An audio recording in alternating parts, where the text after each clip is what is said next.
بسم اللہ الرحمن الرحیم۔ السلام علیکم ورحمۃ اللہ وبرکاتہ۔ بسم اللہ الرحمن الرحیم۔ التبیان فی علوم القرآن کے دروس کے سلسلے میں آج ہمارا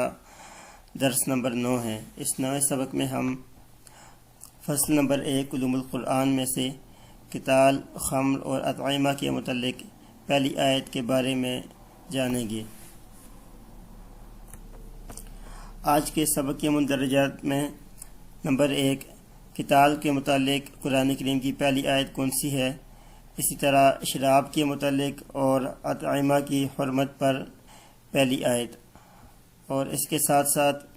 تدریج احکام کی حکمتوں کے بارے میں بھی مختصر طور پر ذکر کیا جائے گا۔ مسلمان مکہ کے اندر حالت ضعف میں تھے۔ اللہ جل شانہ کی جانب سے مکی دور میں مسلمانوں کو جہاد کرنے کی اجازت نہیں تھی۔ اس دور میں جتنی بھی آیات کریمہ نازل ہوئیں، ان آیات میں مسلمانوں کو صبر کرنے کی تلقین کی گئی۔ جب نبی کریم صلی اللہ علیہ وسلم مکہ سے ہجرت کر کے مدینہ تشریف لائے اور مسلمانوں کی قوت اور طاقت بڑھ گئی اور ایک اسلامی حکومت قائم ہو گئی، تو اس وقت اللہ جل شانہ نے مسلمانوں کو جہاد کی اجازت دی۔ جہاد اور قتال کی مشروعیت کے بارے میں قرآن کریم کی جو آیت سب سے پہلے نازل ہوئی وہ سورہ حج کی آیت نمبر 39 ہے۔ حضرت ابن عباس رضی اللہ تعالی عنہ کی روایت کے مطابق یہ وہ سب سے پہلی آیت ہے جو جہاد کی مشروعیت کے بارے میں نازل ہوئی۔ اللہ جل شانہ کا ارشاد مبارک ہے، اذن للذین یقاتلون بانہم ظلموا وان اللہ علی نصرہم لقدیر، یعنی اجازت دی گئی ان لوگوں کے لیے جن سے لڑائی کی جاتی ہے، یعنی مومنین کے لیے اجازت دی گئی ہے قتال اور جہاد کی، بانہم ظلموا، اس وجہ سے کہ ان پر ظلم کیا گیا، وان اللہ علی نصرہم لقدیر، اور بے شک اللہ تعالیٰ ان کی مدد کرنے پر ضرور قادر ہے۔ الذین اخرجوا من دیارہم بغیر حق الا ان یقولوا ربنا اللہ،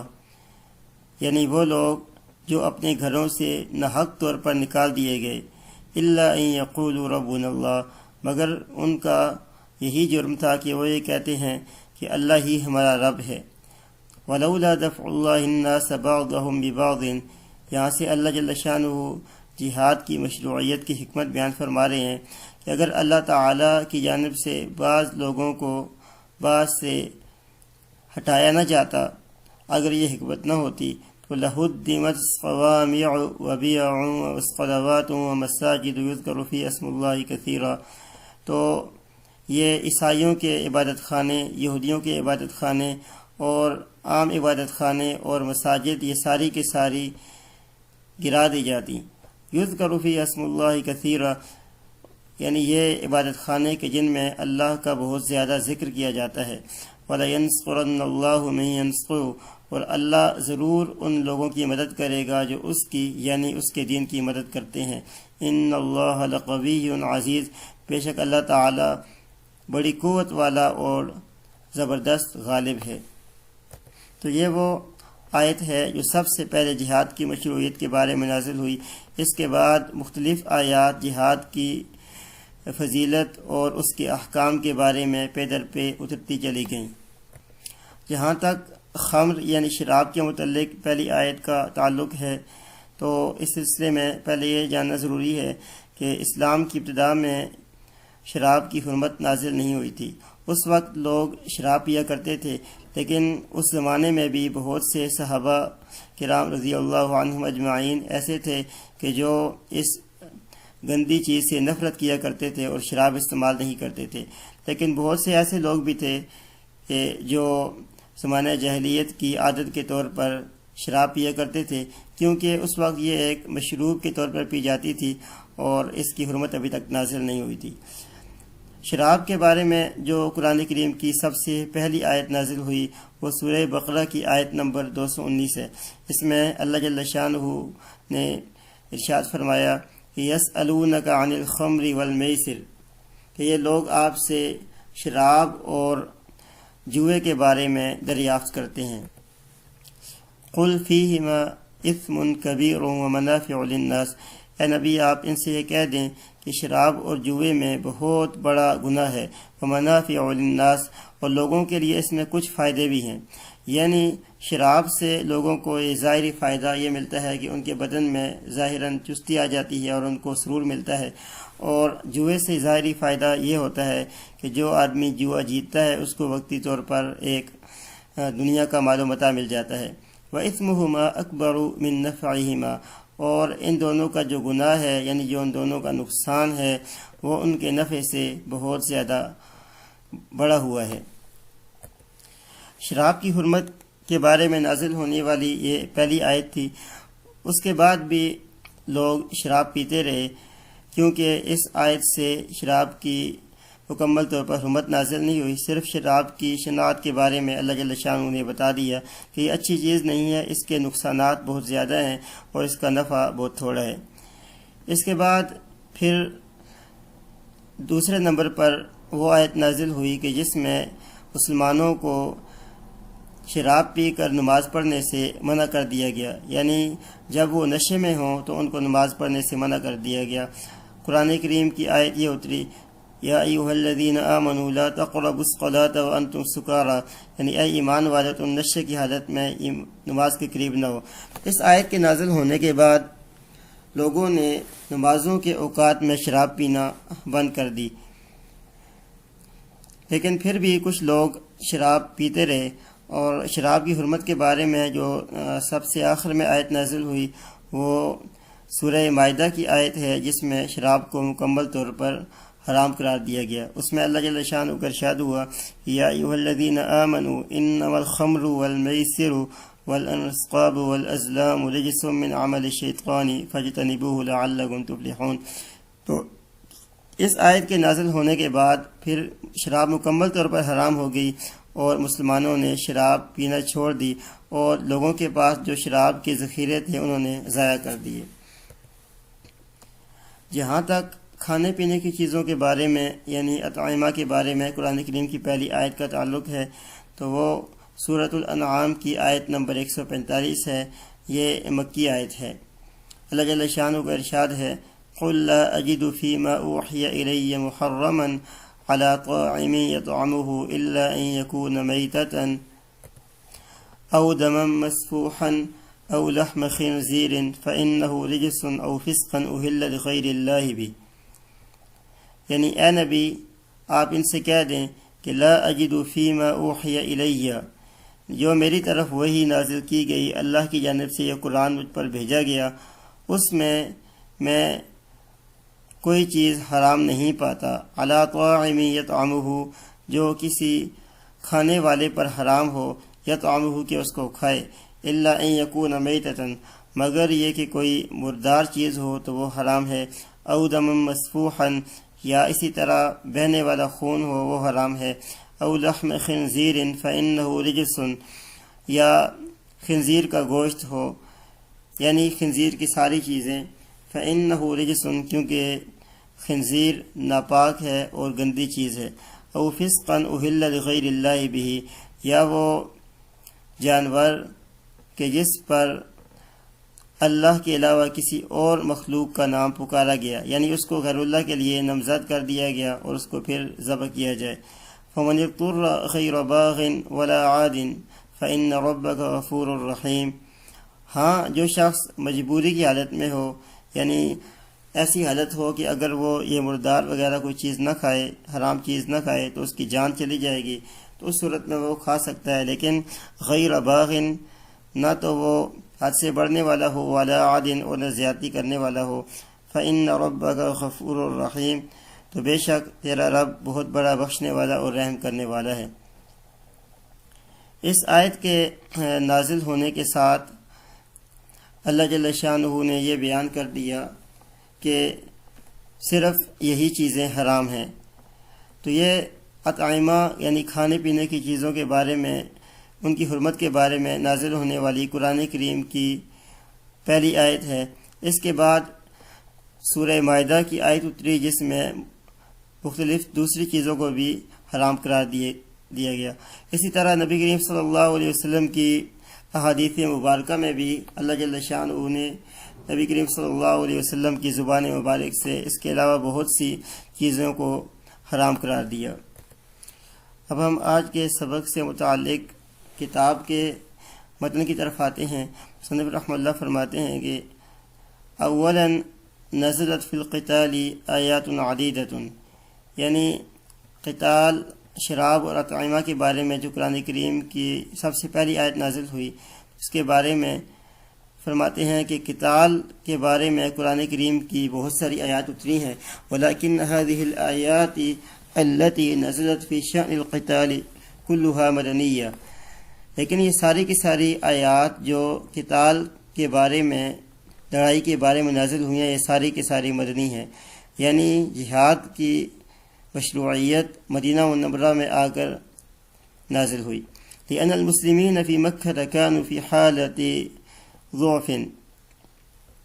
کیونکہ بے شک مسلمان مکہ میں کمزور حالت میں تھے۔ فکان جہادہم للأعداء باللسان لا بالسنان، تو ان کا جہاد دشمنوں کے ساتھ زبانی کلامی ہوتا تھا، یعنی ان کا جہاد کفار کے ساتھ وہ مناظرے کا جہاد تھا، لا بالسنان، تلوار کے ساتھ نہیں تھا۔ ولم يسمح لهم بقتال الأعداء إلا بعد الهجرة بعد أن تقوى المسلمين وكثروا، اور ان کے لیے دشمنوں کے ساتھ لڑائی کی اجازت نہیں تھی مگر ہجرت کے بعد یہ اجازت مل گئی۔ بعد ان تقوى المسلمین وكثروا، یعنی مسلمانوں کی قوت کے بعد اور ان کی کثرت کے بعد۔ واصبح لهم دولة فی المدینۃ المنورہ، اور بعد اس کے کہ ان کے لیے مدینہ منورہ میں ایک اسلامی حکومت قائم ہو گئی۔ فنزل عند ذلك الاذن بالقتال، اس وقت قتال کی اجازت نازل ہوئی۔ وأول آیت نزلت فی القتال ہی قول اللہ تبارک وتعالی فی سورة الحج، اور وہ سب سے پہلی آیت جو قتال کے بارے میں نازل ہوئی وہ سورۃ الحج میں اللہ جل شانہ کا یہ ارشاد مبارک ہے۔ اس کے بعد مصنف رحمہ اللہ نے یہ سورہ حج کی آیت نمبر 39 اور 40 کو مکمل طور پر ذکر کیا، جس کا مکمل ترجمہ ابھی ہم بیان کر چکے ہیں۔ فأنت ترى في هذا النسق الكريم ما يوضح الحكمة من مشروعية الإذن بالقتال، تو مصنف فرماتے ہیں کہ اے مخاطب، تو دیکھ رہا ہے کہ اللہ جل شانہ نے اس قرآن کریم کی اس نص میں جو کچھ بیان کیا، ما يوضح الحكمة من مشروعیت الاذن بالقتال، جو قتال کی اجازت کی مشروعیت کی حکمت کو واضح کرتا ہے، اس نص میں وہ سب کچھ موجود ہے۔ فلم يكن القتال الا دفعا للظلم ودفعا للعدوان، تو قتال صرف اور صرف ظلم اور زیادتی کو دور کرنے کے لیے تھا۔ ولم يشرع الا دفاعا عن المظلومین وردعا للمعتدین، جہاد کی مشروعیت صرف اسی وجہ سے ہوئی کہ مظلومین کا دفاع کیا جائے اور ظالم لوگوں کو روکا جائے، کما ہوا صریح النص القریم، جیسا کہ قرآن کریم کی واضح نص اس بات کو بیان کر رہی ہے۔ ثانیاً، دوسرے نمبر پر وَأَمَّا الْخَمْرُ، جہاں تک شراب کی بات ہے تو فقد نزلت فیہا آیات عدیدۃ، شراب کے بارے میں مختلف متعدد آیات نازل ہوئیں۔ وَكَانَ أَوَّلُ مَا نَزَلَ فِيهَا قول اللہ تعالی فی سورۃ البقرہ، شراب کی حرمت کے بارے میں جو سب سے پہلی آیت نازل ہوئی وہ اللہ جل شانہ کا فرمان ہے سورہ بقرہ میں، یسألونک عن الخمر والمیسر قل فیہما اثم کبیر ومنافع للناس واثمہما اکبر من نفعہما۔ روی عن ابن عمر رضی اللہ عنہما انہ قال، عبداللہ بن عمر رضی اللہ عنہما سے روایت ہے کہ انہوں نے فرمایا، نزل فی الخمر 3 آیات، شراب کے بارے میں 3 آیات نازل ہوئیں۔ فاول شیء یسألونک عن الخمر والمیسر، تو سب سے پہلی آیت جو نازل ہوئی وہ یسألونک عن الخمر والمیسر ہے۔ ثالثاً، تیسرے نمبر پر وَأَمَّا أَوَّلُ مَا نَزَلَ مِنَ الْأَطْعِمَةِ فِي مَكَّةَ، کھانے پینے کی چیزوں کے بارے میں مکہ میں جو سب سے پہلے آیت نازل ہوئی، فَقَوْلُهُ تَعَالَى فِي سُورَةِ الْأَنْعَامِ، اللہ جل شانہ کا فرمان ہے سورہ انعام میں، قُلْ لَا أَجِدُ فِي مَا أُوحِيَ إِلَيَّ مُحَرَّمًا إِلَى آخِرِ الْآیَةِ، اب واضح ہے کہ اس کے بعد جو مصنف رحمہ اللہ کی عبارت ہے اس میں موجودہ نسخے میں کچھ تقدیم و تاخیر ہے۔ یہ عبارت اس طرح ہے کہ وَهَذِهِ أَوَائِلُ مَخْصُوصَةٌ بِبَعْضِ الْأَحْكَامِ التَّشْرِيعِيَّةِ التي نزلت بها أحكام القرآن وهي مما ينبغي معرفته۔ مصنف رحمہ اللہ فرماتے ہیں کہ یہ چند ابتدائی آیات ہیں جو بعض ان تشریعی احکام کے ساتھ خاص ہیں کہ قرآن کریم کے احکام ان آیات کو لے کر نازل ہوئے۔ ليقف الإنسان على سر التشريع الإسلامي الدقيق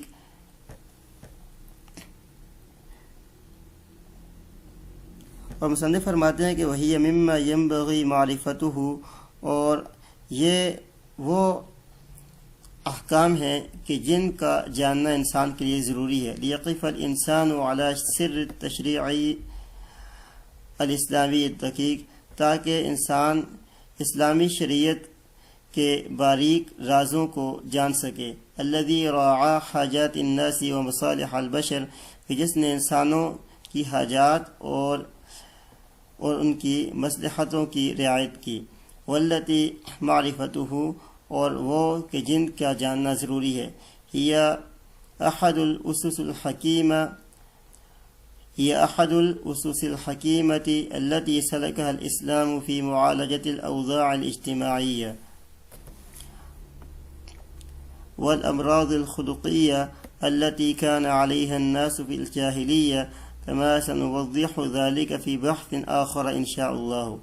مصنف رحمہ اللہ فرماتے ہیں کہ یہ وہ احکام ہے اور یہ وہ مصالح ہے جن کا جاننا انسان کے لیے ضروری ہے۔ هي أحد الأسس الحكيمة التي سلكها الإسلام في معالجة الأوضاع الاجتماعية إلى آخره، کہ یہ آیات ان پر از حکمت بنیادوں میں سے ایک بنیاد ہیں کہ جن پر چل کر اسلام نے اجتماعی معاملات کی درستی، فی معالجة الأوضاع الاجتماعیہ، اسلام نے اجتماعی معاملات کی درستی، والامراض الخلقیہ التي كان عليها الناس في الجاہلیہ، اور ان اخلاقی بیماریوں کا علاج کیا کہ جن پر لوگ زمانہ جاہلیت میں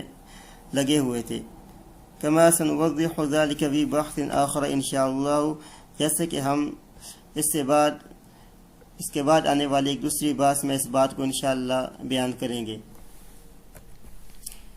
مختلف احکام کے بارے میں قرآن کریم کے اس تدریجی انداز کو دیکھتے ہوئے معلوم ہوتا ہے کہ اللہ جل شانہ نے بندوں کے لیے جتنے بھی احکام نازل فرمائے ہیں تو اس میں اللہ جل شانہ نے انسان کی فطرت کی رعایت کی ہے کہ انسان کو اگر ایسے احکام دیے جائیں کہ جو اس کے لیے مشکل ہوں تو اس کے لیے عمل کرنا مشکل ہو جاتا ہے۔ اس لیے اللہ جل شانہ نے انسان کے لیے جتنے بھی احکام بھیجے ہیں ان میں تدریج ہے۔ مثلا شراب، قتال اور اطعمہ وغیرہ کی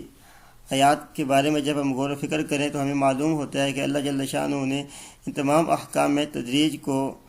پیش نظر رکھا۔ آج کے سبق کا خلاصہ یہ ہے کہ ہم نے اس میں قتال، شراب اور اطعمہ کے متعلق پہلی آیات کے بارے میں جان لیا، اور دوسرے نمبر پر ہم نے تدریجی احکام کی حکمتوں کے بارے میں جانا۔ ہمارے آج کے درس کا سوال نمبر 1 یہ ہے کہ شراب کے متعلق قرآن کریم کی پہلی آیت کون سی ہے؟ سوال نمبر 2، قتال کے متعلق پہلی آیت مکی ہے یا مدنی؟